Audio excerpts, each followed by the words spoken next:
Timnas voli putra Indonesia berhasil menjegal kemenangan Vietnam di set keempat Civilik 2024.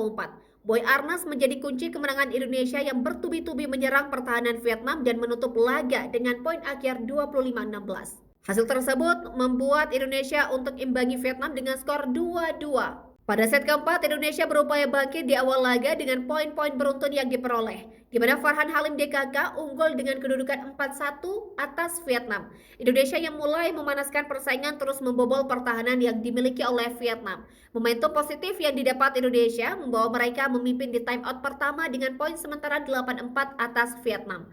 Sementara itu, Vietnam yang mulai buyar dengan serangan-serangan tim tuan rumah tak ingin lengah.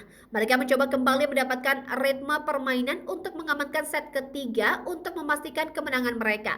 Tetapi Indonesia yang tidak mau lengah terus menambah dominasi mereka atas Vietnam. Namun Vietnam yang mengusung kebangkitan mendapatkan 3 poin beruntun dan memepet keunggulan dari Indonesia. Memasuki pertengahan set keempat, Indonesia terus berupaya keras mempertahankan keunggulan dengan kedudukan 14-11 atas Vietnam. Boy Arnas yang tampil gemilang berhasil mendulang poin beruntun untuk Indonesia. Hasil tersebut membuat Indonesia semakin jauh dari kejaran Vietnam di set yang keempat. Ditambah spike tajam Agil Angga dan yang melebarkan dominasi Indonesia menjadi 20-13 atas Vietnam.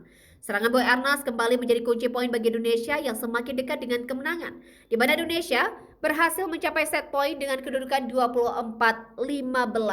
Set keempat berhasil ditutup oleh Indonesia dengan poin akhir 25-16 dan imbangi Vietnam dengan skor 2-2 di Civilik 2024.